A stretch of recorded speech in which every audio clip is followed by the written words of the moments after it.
الحمد لله وكفى وسلام على عباده الذين اصطفى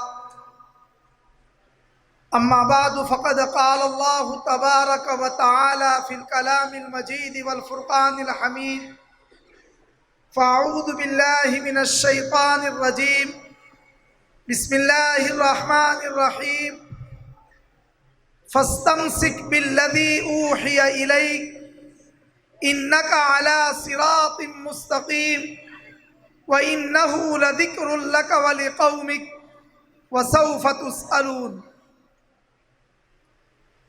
وقال رسول الله صلى الله عليه وسلم إن الله تعالى يرفع بهذا الكتاب أقواما ويضع به آخرين أو كما قال رسول الله صلى الله عليه وسلم وقال رسول الله صلى الله عليه وسلم نية المؤمن خير من عمله صدق الله العظيم وصدق رسوله النبي الكريم ونحن على ذلك لمن الشاهدين والشاكرين والحمد لله رب العالمين۔ قابل صدر احترام صدر مجلس حضرت مولانا سراج صاحب دامت برکاتہم، اسی طریقے سے اس شہر کے محسن حضرت مولانا محمد حنیف صاحب ملی رحمت اللہ علیہ کے صاحبزادہ محترم جناب حضرت مولانا نعیم الظفر صاحب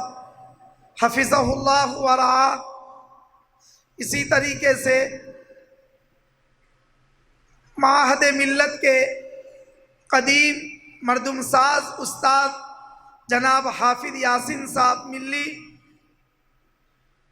دامت برکاتہم، اس کے علاوہ اسٹیج پر جلوہ افروز مہمانان کرام، علماء اعظام اور بالخصوص ان ننھے منھے بچوں پر محنت کرنے والے مخلص اساتذہ کرام اور مساہمین مسابقہ، یقیناً آج کے لمحات ہم سب کے لیے مسرت اور شادمانی کے لمحات ہیں کہ جس دور میں طرح طرح کے مقابلے، فحاشی میں مقابلے، قریانیت میں مقابلے اور اس کے علاوہ انسانی صلاحیتوں کو کھو دینے کے مقابلے جس دور میں ہو رہے ہوں، اس دور میں قوم کے نونہالوں کو قرآن مقدس سے وابستہ کرنے کے سلسلے میں جن مسابقات کا انعقاد ہوتا ہے، ان مسابقات میں آج ہمارا محبوب ادارہ مدرسہ ریاض الجنہ مالیگاؤں کا ایک بہت ہی اچھا اور بہت ہی مستحسن قدم ہے کہ جس میں نازلہ پڑھنے والے اور مکتب سے وابستہ طلباء کی صلاحیتوں کو اجاگر کرنے کے لیے ایک حسین اور بارونق مسابقے کا انعقاد عمل میں آیا۔ ایسے موقع پر شہر کے عالم دین، محدث کبیر اور اسی طریقے سے اللہ تبارک و تعالیٰ نے مہاراشٹر کی اسمبلی میں مسلمانوں کے ترجمان ہونے کی سعادت بھی ان کو نصیب فرمائی۔ حضرت مولانا مفتی اسماعیل صاحب رکن شورا دارالعلوم دیوبند، صدر جمعیت علماء مہاراشٹر اور صدر رابطہ مدارس اسلامیہ، جب ان کا خطاب ہو چکا اور جب ان کے زرین مواعظ سے آپ لطف اندوز ہو چکے تو اس کے بعد کوئی اور گفتگو کرنے کی ضرورت بظاہر نہیں ہے، لیکن ہمارے حافظ جمیل صاحب کو اللہ تبارک و تعالی جزائے خیر دے، انہوں نے بے پناہ محبت کا اظہار کیا۔ حضرت وستانوی رئیس جامعہ کی خدمت میں پہنچے اور یہ کہا کہ ہم جامعہ اشاعت العلوم سے استفادہ کرنے والے ایک مکتب اس شکل میں چلا رہے ہیں اور اسی کے تحت ہم ایک مسابقے کا انعقاد کر رہے ہیں۔ تو حضرت وستانوی دامت برکاتہم نے مجھے حکم کیا کہ جامعہ سے ہی حکم حضرات کا انتظام بھی کیا جائے اور اگر موقع ہو تو تم بھی چلے جاؤ۔ تو بہرحال اور اس کے ساتھ ساتھ انہوں نے ہمارے دوست جناب قاری نثار صاحب کرالوی جو شعبہ حفظ کے صدر ہیں ان کو میرے پیچھے لگا دیا۔ تو بہرحال حضرت رئیس جامعہ کے حکم پر آج صبح گجرات میں ایک جگہ ہے کوساری جو تقریباً 600 کلومیٹر یہاں سے دور ہوگا، وہاں پر حضرت نے مجھ کو بھیجا تھا۔ وہاں دوپہر میں 1 بجے پروگرام ختم ہوا اور اس کے بعد وہاں سے چلے تو اللہ پاک نے آپ لوگوں کی اخلاص کی برکت سے یہاں تک پہنچا دیا۔ باقی بظاہر کچھ پہنچنے کے امکانات نہیں تھے۔ بہرحال جب آپ کے سامنے آ گیا ہوں تو مجھے صرف 3 باتیں آپ کی خدمت میں پیش کرنی ہے۔ سب سے پہلی بات تو ہمارے ان اساتذہ اور ان مکاتب میں پڑھانے والے معلمین ان کو مبارکبادی دے رہا ہوں کہ اللہ تعالیٰ نے ہم سے ایک مطالبہ کیا ہے، فَاسْتَمْسِكْ بِالَّذِي أُوحِيَ إِلَيْكَ۔ اللہ کے رسول صلی اللہ علیہ وسلم کو ڈائریکٹلی اور انڈائریکٹلی جتنے بھی لوگ قیامت تک کتاب و سنت سے وابستہ ہیں ان کو یہ خطاب کیا گیا ہے کہ قرآن مقدس کو مضبوطی سے تھامے رہو۔ فَاسْتَمْسِكْ بِالَّذِي أُوحِيَ إِلَيْكَ۔ ایک بہت بڑے مفسر ہیں، انہوں نے لکھا کہ استمساک بالقرآن، قرآن پاک کو مضبوطی سے پکڑنا، اس کے 5 اسٹیپ ہیں، اس کے 5 مراحل ہیں، اس کے 5 درجات ہیں، جس میں پہلا درجہ یہ ہے استمساک کا ایمان بالقرآن۔ قرآن پاک پر ہمارا ایمان ہو۔ قرآن پاک نے اگر یہ کہہ دیا کہ خنزیر کا گوشت کھانا حرام ہے، اس پر ہمارا ایمان ہونا چاہیے، ورنہ خنزیر کا گوشت کھاتے کھاتے کھاتے کھاتے چین کے اندر جو نوبت آئی اس نے اوپن کر دیا کہ قرآن نے جس کو حرام کیا اس کو حلال کرنے والا کبھی بھی قرآن پاک کے حرام کو حلال کرنے والا کبھی چین اور اطمینان اور تندرستی اور مندرستی کی زندگی نہیں گزار سکتا۔ قرآن پاک نے کہہ دیا یمحق اللہ الربا ویربی الصدقات کہ سود حرام ہے اور مال ختم ہوتا ہے سود کے ذریعے اور صدقات کے ذریعے مال بڑھتا ہے۔ آپ پوری دنیا میں جہاں کہیں منڈی منڈی منڈی کا شور مچایا جا رہا ہے، جن جن علاقوں میں اور جن جن ملکوں میں اور جن جن سنستھاؤں میں اگر سودی کاروبار چل رہا ہے، وہ آہستہ آہستہ رفتہ رفتہ ان کا پیسہ ختم ہو جاتا ہے اور ان کا پیسوں کے اندر کبھی بھی برکت نہیں ہوتی۔ تو میں یہ عرض کر رہا ہوں کہ پہلا مرحلہ ہے استمساک بالقرآن کا ایمان بالقرآن۔ قرآن پاک پر ہمارا ایمان اگرچہ ہماری سمجھ میں نہ آئے لیکن قرآن پر ہمارا ایمان۔ ہمارے گجرات میں جھولا کھانے کا بہت شوق ہے، تو ایک بوڑھا اور بوڑھی روزانہ فجر کی نماز کے بعد قرآن کھول کر بیٹھ جاتے اور گجراتی زبان میں ان کو کچھ نہیں آتا تھا اور گجراتی زبان میں ہر سطر پر اور ہر لائن پر انگلی اٹھاتے اٹھاتے پھراتے پھراتے یہ کہتے کہ اللہ تو نے یہ کہا یہ بھی سچ ہے، تو نے یہ کہا یہ بھی سچ ہے، تو نے یہ کہا یہ بھی سچ ہے، حتیٰ کہ ان کا انتقال ہو گیا اور کسی نے انتقال کے بعد خواب میں دیکھا تو کہا کہ تمہارے اوپر کیسی گزری؟ کہا کہ فجر کی نماز کے بعد جو محبت کے ہاتھوں قرآن پاک کو لے کر ہم قرآن کی ایک ایک سطر پر ایمان کو تازہ کرتے تھے، اس کے صدقے میں اللہ پاک نے ہماری مغفرت فرما دی۔ اس لیے ہم سب کے لیے سب سے پہلی چیز آج کے اس مسابقے کے پلیٹ فارم سے یہ کہ ہم کو قرآن پاک پر ایمان، میں یہ نہیں کہتا کہ ہمارا ایمان نہیں ہے، لیکن جو ایمان مطلوب ہے وہ نہیں ہے۔ ایمان تو ہے قرآن پاک پر، لیکن قرآن پاک پر ایمان مطلوب نہیں۔ ہم نے پوری دنیا کے اندر یہ شور مچا رکھا ہے کہ ہم کو نکال دیا جائے گا، اور جو ہے نا یہ آئے گا اور یہ قانون آئے گا اور یہ قانون آئے گا۔ اللہ پاک نے حضرت یوسف علیہ السلام کا قصہ بیان کرتے کرتے ہم کو بتلا دیا کہ ہم نے تم کو ARC دیا ہے، وَكَذَلِكَ مَكَّنَّا لِيُوسُفَ فِي الْأَرْضِ، ہم نے سرزمین مصر میں یوسف کے قدم جما دیے۔ تو یوسف علیہ السلام کے قدم ایسے موقع پر کہ جہاں حضرت سیدنا یوسف علیہ السلام اقلیت میں تھے، لیکن وہاں پر اللہ تبارک و تعالیٰ نے ان کو وہ مقام اور وہ مرتبہ عطا کیا۔ تو بہرحال ایمان بالقرآن نمبر 1 پر استمساک کا پہلا اسٹیپ۔ دوسرا اسٹیپ استمساک کا یہ ہے کہ تعلیم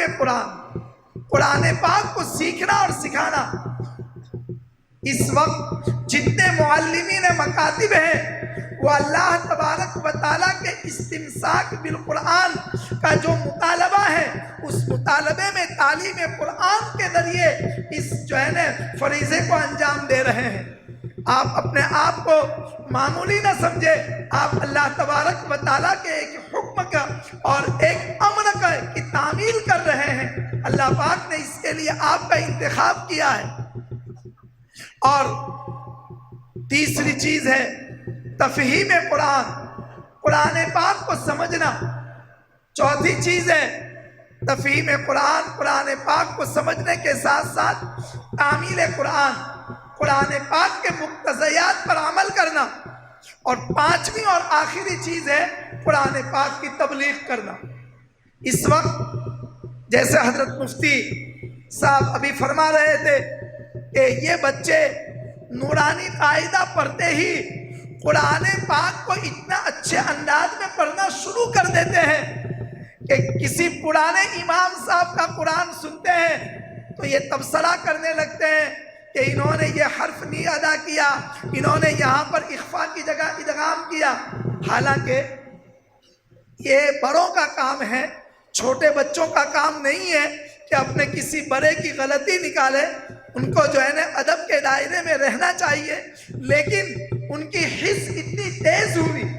ان کا احساس اتنا بڑھا کہ انہوں نے اس تعلیم قرآن کے صدقے میں اور تعلیم قرآن کے نتیجے میں انہوں نے قرآن پاک سے اپنے آپ کو ایسا وابستہ کیا کہ اپنے گھر میں بھی اچھا قرآن پڑھتے ہیں، اپنی ماں کو بھی اچھا قرآن سناتے ہیں۔ یہ سب تبلیغ قرآن کے زمرے میں آتا ہے۔ اور تبلیغ قرآن جو آدمی جتنا کرے گا وہ جو ہے نا فائدے میں رہے گا۔ حضرت مولانا ابرار الحق صاحب ہردوئی رحمت اللہ علیہ جب ایک مرتبہ حرم شریف پہنچے تو انہوں نے حضرت شیخ زکریا صاحب رحمت اللہ علیہ نے اپنے خادم کو بھیجا اور خادم کو بھیج کر پوچھوایا کہ جاؤ ابرار الحق کو پوچھو کہ یہ تمہارا حرمین شریفین کا کون سا سفر ہے؟ تو جواب دیا کہ کس نے پوچھوایا؟ کہا کہ حضرت شیخ زکریا صاحب رحمت اللہ علیہ نے، ان کے استاد تھے، اس لیے انہوں نے فوراً جواب دیا کہ حضرت آپ کی دعاؤں کے صدقے میں یہ 50واں سفر حرمین شریفین کا ہے، 50واں سفر ہے۔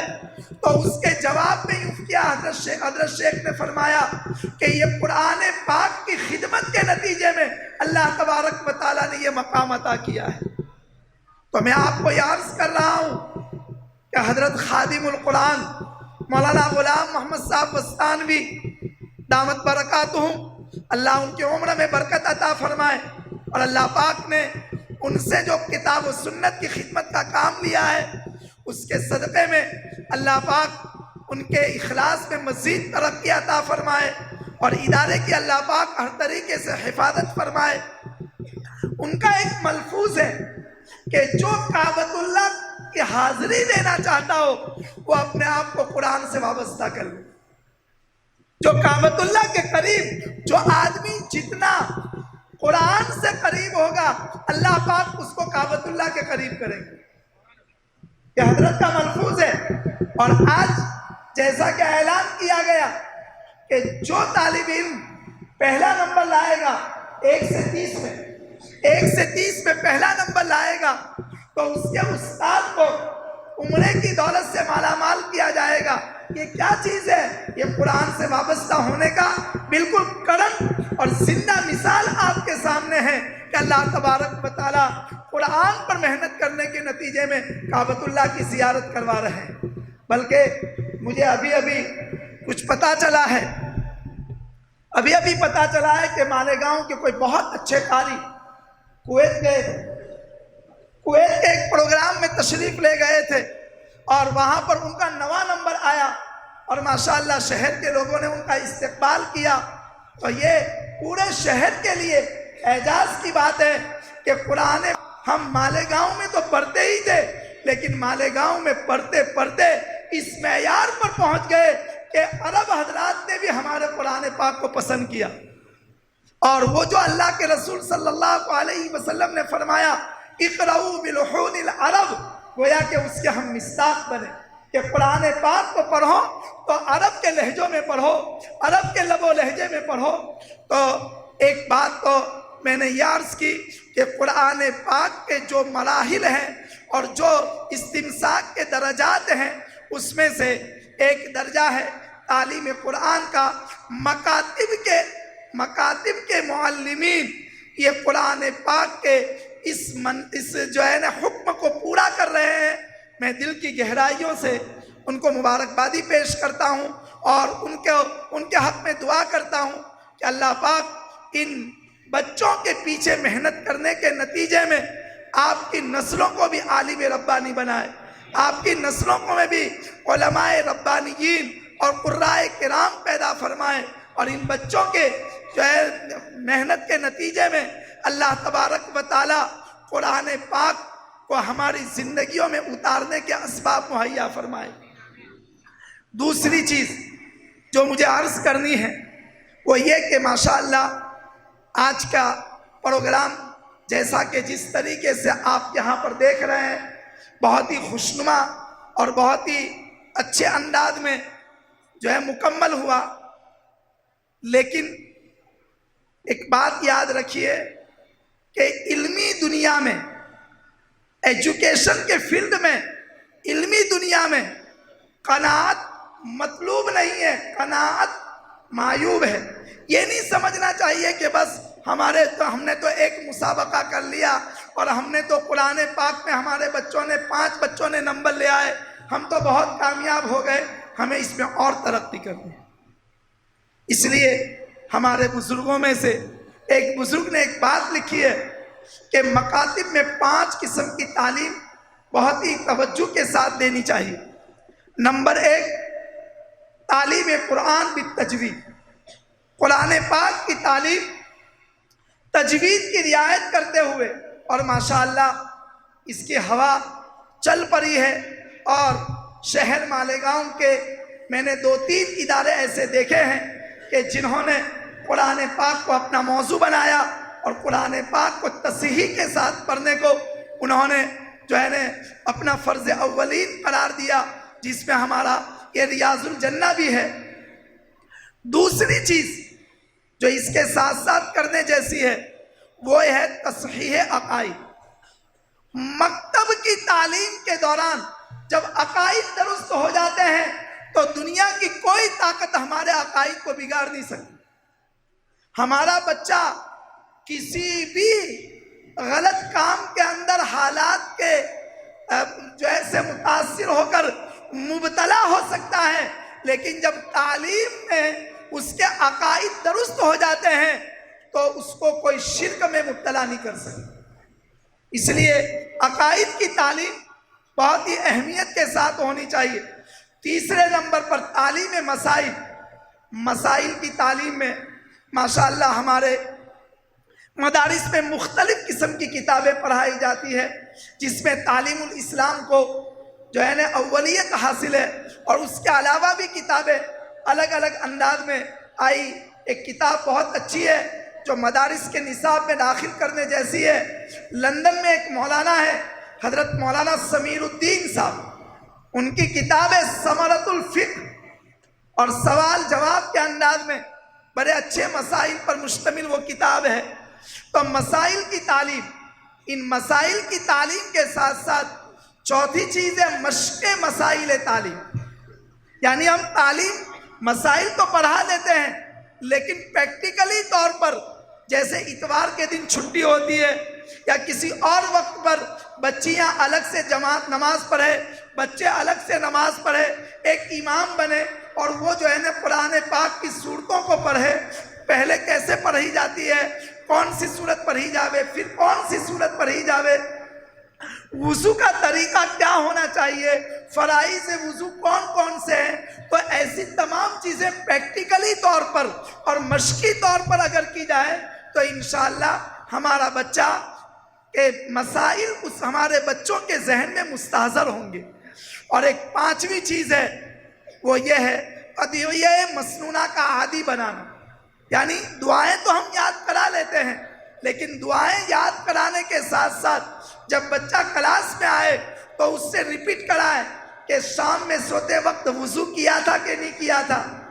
اور پھر بستر پر جاتے ہوئے کیا پڑھا تھا، بستر جھاڑا تھا کہ نہیں جھاڑا تھا۔ تو ایک بچہ دو بچے اس میں ریپیٹ کریں اور اس کے بعد پھر جو ہے اگلا سبق ان کو دیا جائے۔ تو میں یہ نہیں سمجھتا کہ اگر اس طریقے کے تعلیم مکاتب کے اندر ہو تو انشاءاللہ ابھی تک ہماری تعلیم جس مقام اور جس مرتبے پر ہے اس سے بھی بڑھ کر یہ تعلیم ہو سکتی ہے۔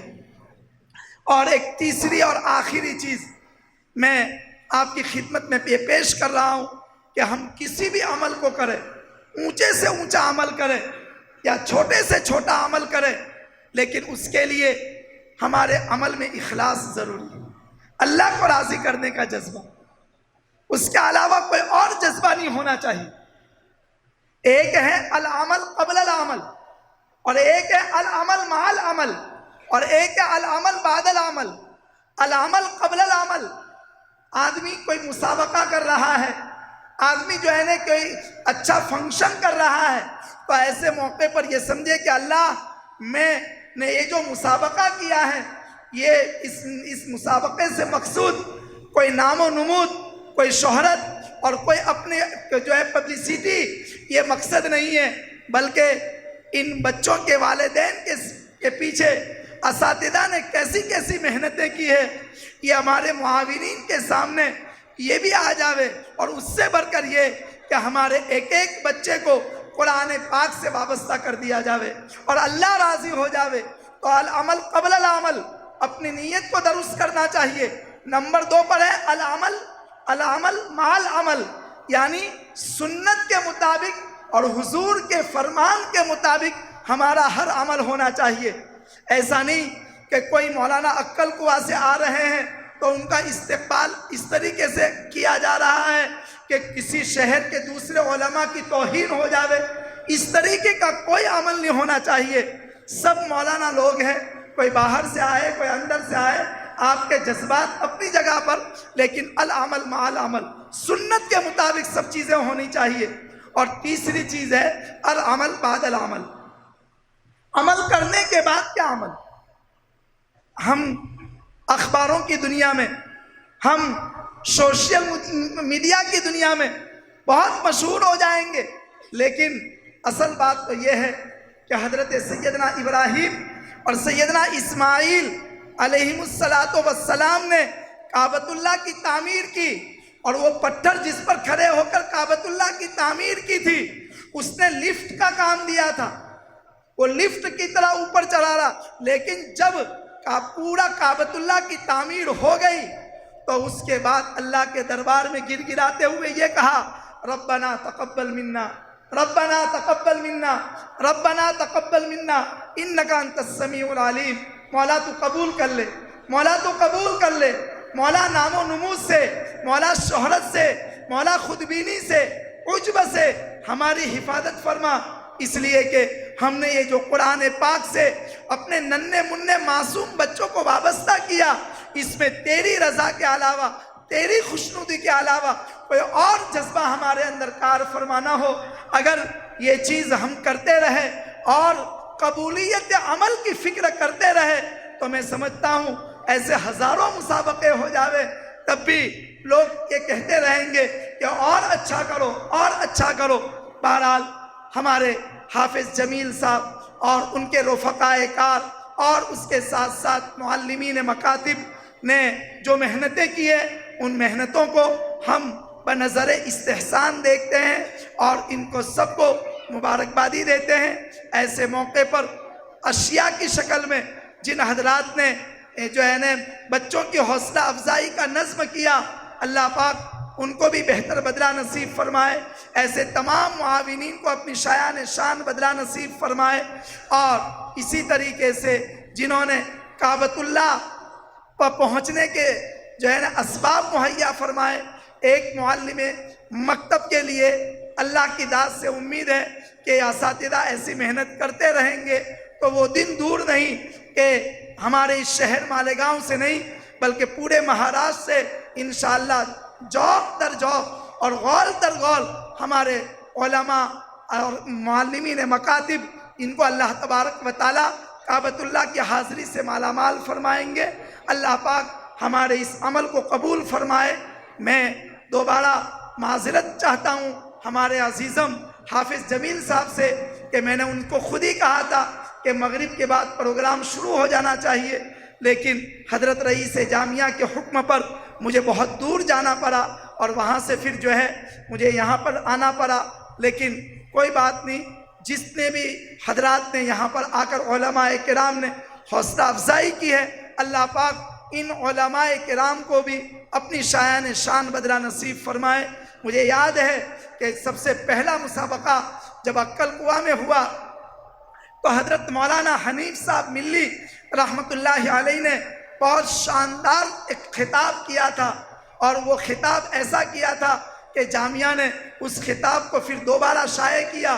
کنج کھیرا کے مسابقے کے موقع پر، اور وہ لاجواب خطاب تھا جس کے اندر یہ کہ مسابقے کو انہوں نے بخاری شریف کی کتاب العلم کی ایک روایت سے ثابت کیا تھا. تو بہرحال یہ مسابقہ یہ بچوں کو آگے بڑھانے کا ایک ذریعہ ہے. اس لیے آپ سبھی حضرات ان طلباء کو دل کی گہرائیوں سے مبارکبادی دیں. اور یہ جو طلباء یہاں پر بیٹھے ہوئے ہیں صبح سے نہیں بلکہ کل سے، تو ان کے پیش نظر صرف اتنا ہے، کیا ہے کہ مولانا آپ کی تقریر کی ہم کو کوئی ضرورت نہیں ہے، ہم کو تو انعام دو. اس لیے میں اسی پر اپنی بات کو ختم کرتا ہوں. وآخر دعوانا ان الحمدللہ رب العالمین. ہے ہند میں انوکھا مرکز تحفظ دین، یہ دین کا ترجمہ ہے مرکز